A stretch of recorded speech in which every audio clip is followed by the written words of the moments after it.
And now it is my pleasure to introduce our student commencement speaker this afternoon, Alexandra Lizano. Our speaker was competitively chosen by a committee of peers, faculty, and staff. Alexandra was selected based upon the impact of her comments and her ability to resonate with the graduating class and all of our guests. Alexandra Lizano is an environmental policy analysis and planning major.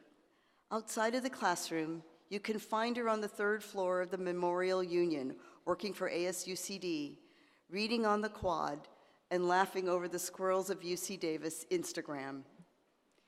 She has also spent much of her time in leadership roles through the UC Davis Pan-Hellenic community.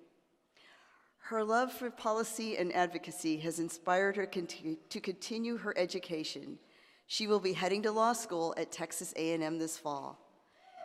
Ladies and gentlemen, please welcome our student speaker, Alexandra Lizano.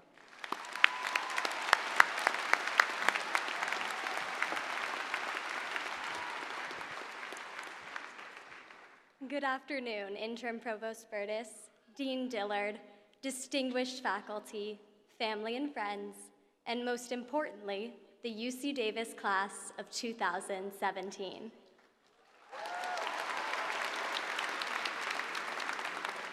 There's a home video that my parents have of one of my first attempts at learning to ride a bike. I'm about 6 years old. You can hear my dad behind the camera yelling, "Go, Allie, go!"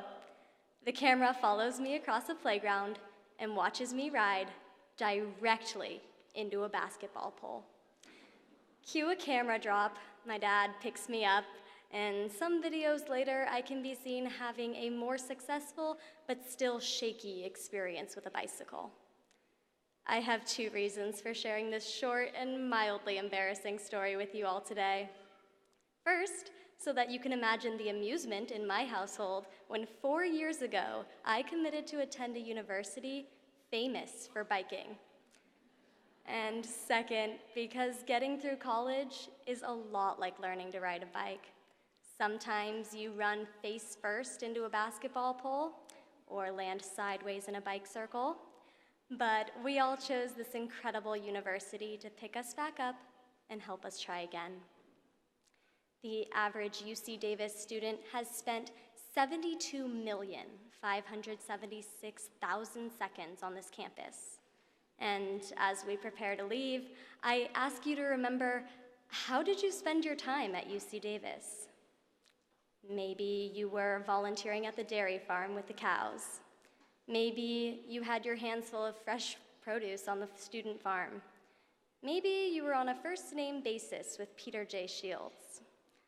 Maybe you were walking backwards on campus telling everyone why they should pick the best school in the world.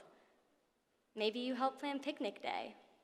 Maybe you were a leader on a sports team or in Greek life or any one of the 800 student organizations that this campus offers. Maybe you spent 20 hours a week in a lab. Maybe you were screaming your heart out watching our team make it to March Madness for the first time. Yeah. And maybe you didn't do any of those things. Or maybe you did them all. On the first day of school, freshman year, I knew nothing about the campus. No, really. The GPS on my phone announced, "Starting route to Wellman Hall," and I was so embarrassed, I thought I was going to have to transfer schools. Fortunately, I now know campus so well, it only takes me 10, 15 minutes to find a classroom in the Death Star.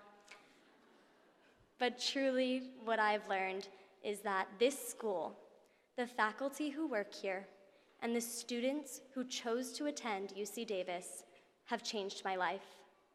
Every incredibly intelligent and inspired individual seated before me has grown into who they are because of the amazing experiences that this school offers. UC Davis has taught us to explore our interests, follow our passions, be loud about what we believe in, and to never hold back. So, what did you do with the past 72,576,000 seconds as an Aggie? I stopped running into basketball poles and started learning how to go around them. But what are we gonna do with the next 72 million seconds? And the 72 million after that? Maybe you don't know what you wanna do after this. Or maybe you know exactly what you wanna do. This moment, right now, walking across this stage and earning these degrees is going to open up so many opportunities. Our class is going to go out into the world and start making a difference because that's what UC Davis taught us to do.